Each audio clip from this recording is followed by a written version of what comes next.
Today we're going to talk about parabola features. When you look at any quadratic, it will have the shape of a parabola. So any equation with x squared as its highest power will have this U shape on a graph. Now each parabola has four features that are really important to show what shape it is and will help us graph it easily. The first one is the x-intercepts, or the zeros. Another word is the roots. So these are the two places, and it could be one place, or it could be 0 places, where the quadratic crosses the x-axis. So right here and right here, these are called our x-intercepts, zeros, or roots. The next feature is the y-intercept. It's right here. It's where the quadratic passes through the y-axis, so through the up and down axis.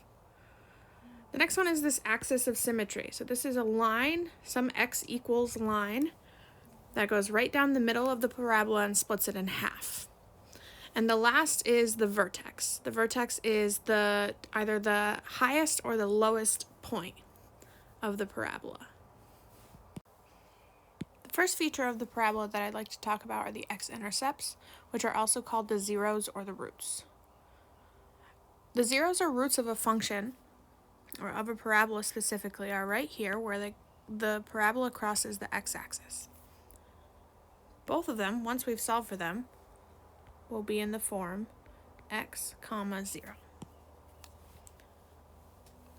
So, in order to do that, there are two ways. Way number one, which is always your first method, would be to factor and solve for x. If the function is unfactorable, you're going to have to use your second method, which would be the quadratic formula.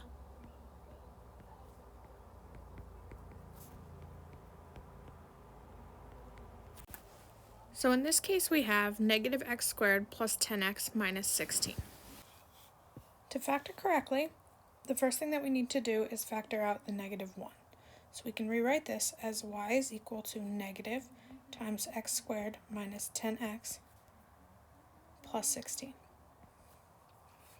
From here, because this does not have an a value, we can simply look for two numbers that multiply to 16 and add to negative 10.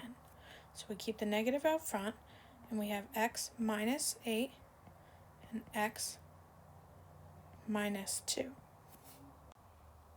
Then, from here, we're going to solve each factor. So we can draw a t down the middle, and we have x minus 8 is equal to 0, and x minus 2 is equal to 0.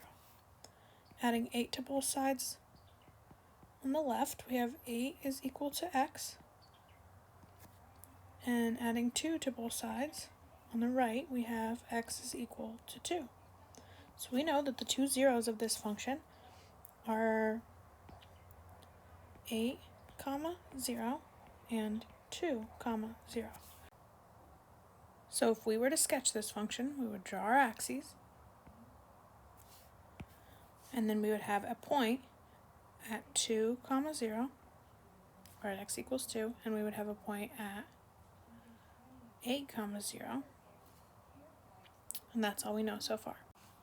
The next feature that we can find is the y-intercept. The y-intercept can be found by looking at the c value of a quadratic in standard form. So whether it's given to you in factored form, vertex form, or standard form, you know how to translate from factored and vertex into standard form, and then you're just looking at the c value here. So again, the c value right here is going to be your y-intercept. So in this case, if we have y equals negative x squared plus 10x minus 16, all we're looking at is this negative 16 at the end, and we know that this is our y-intercept. So going down to our graph, we're going to need to move it up a little bit so that we can extend our y-axis down. And we're going to plot a point at negative 16 on the y-axis. So again, you can always find your y-intercept by 1 using the c value from the standard form.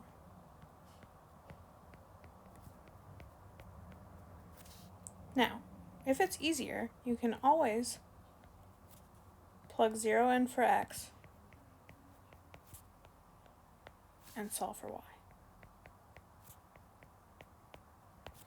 So in this case, over here, if we had plugged 0 in, we would have negative 0x squared, which would just go away,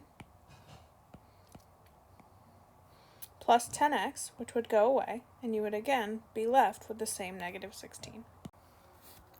The next feature that we're going to look at is the axis of symmetry. So the axis of symmetry is this line down the middle of the parabola that shows where you could fold it in half and have it be exactly the same on either side. This is always in the form of x equals some number. We know this because any equation x equals a number will give us a vertical line through the x-axis. The way that we find the axis of symmetry is by plugging the values that we need into the formula x is equal to negative b divided by 2a.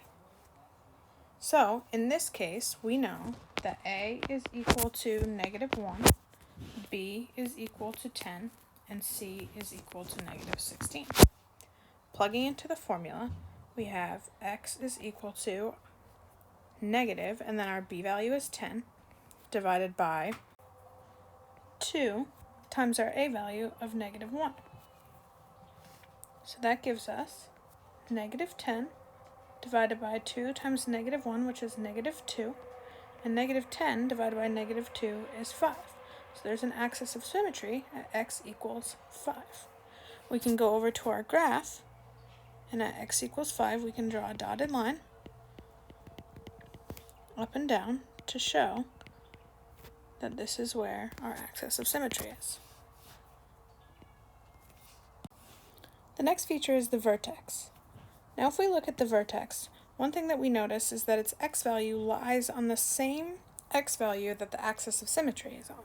That's because the vertex is either the highest or the lowest point, and it lies in the middle of the parabola, which is where the axis of symmetry will be. So in order to find the vertex, the first thing that we're going to do is 1, find the axis of symmetry using x is equal to negative b over 2a. Since we found it in the last problem, or on the last slide, we know that the axis of symmetry is at x is equal to 5 in this case. Your second step is to find the corresponding y value by plugging the x value into the equation and solving for y. So if we know that x is equal to 5, we can write y is equal to negative 5 squared plus 10 times 5 minus 16.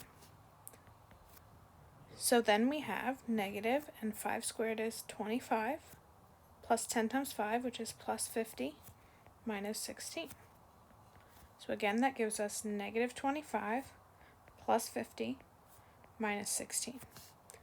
Negative 25 plus 50 is equal to 25 minus 16,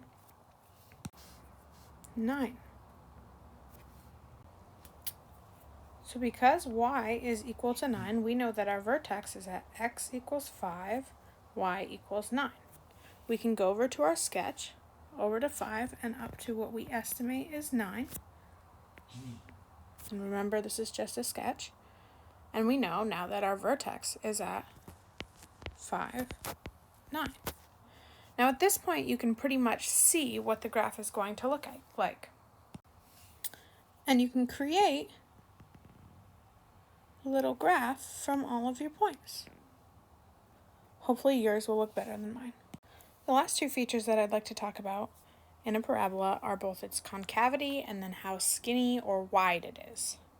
So if we look at the a value of a parabola, so right here at the a value in standard form, it will tell us two things. First thing it will tell you is its concavity. So there are two types of concavities. The first is called concave up, and the second is called concave down. Now, if your a value is positive, so if you have a positive a value, like positive 1, then you will have a concave up parabola. If your a value is negative, so like negative 1, then you will have a concave down parabola. The way I like to think of it is concave up looks like a smiley face. So if you are a happy person, you'll have a positive a value, and you'll be concave up. And concave down looks like a sad face. If you are a negative person, you will most likely be sad, like me right now because I can't see all of you, and therefore you're concave down. Lastly, I'd like to talk about how skinny or wide a parabola can be. So when we look at these a values again, now I'm going to compare the a equals 4 to the a equals 1. What you will see is that a equals 4 is much skinnier than a equals 1. So the larger that the a value is, the taller and skinnier that the parabola is. Now the last thing I would like to mention going with this is that since the negative or the positive, the sign of the a value tells the concavity, that does not mean that negative 4 is going to be less skinny than 4 because they have the same value for their a value. It is both 4. So the negative tells you the concavity, and then the value of a, so the number, tells you how skinny or wide it will be. I created this slide so that if you'd like to take a screenshot so that you have a little piece of notes, you can. Feel free to pause the video here and copy down our screenshot.